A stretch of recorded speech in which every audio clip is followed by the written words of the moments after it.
ఈరోజు ఇది శంఖం పూల చెట్టు చూడండి. బ్లూ కలర్ శంఖం పూ చెట్టు, వైట్ కలర్ రెండు కలిసి ఉన్నాయి ఇందులో. సరేనా ఫ్రెండ్, ఇదిగో ఇప్పుడే నాటినాం ఇందులో.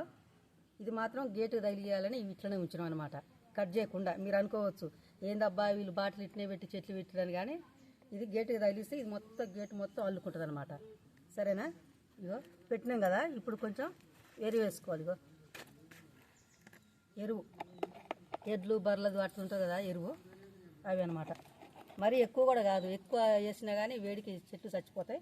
కొంచెమే వేసుకొని నీళ్ళు పోసుకోవాలి. చూడండి, చెట్టు పెట్టగానే నీళ్ళు పోసుకోవాలి. కొంచెం ఎరువు వేసి తొందరగా ఎదుగుతుంది అనమాట. చెట్టు ఏనుకుంటుంది, తొందరగా ఏనుకుంటుంది, మంచిగా తొందరగా పెరుగుతుంది గేటుకి. కానీ ఈ పూలు మాత్రం ఆయుర్వేదానికి కూడా పనిచేస్తాయి ఫ్రెండ్ ఇవి. సరేనా, వేడి నీళ్ళలో వేసుకొని కూడా తాగొచ్చు, ఒంటికి చాలా మంచిది. సరేనా ఫ్రెండ్, బాయ్. లైక్ చేసి సబ్స్క్రైబ్ చేయండి.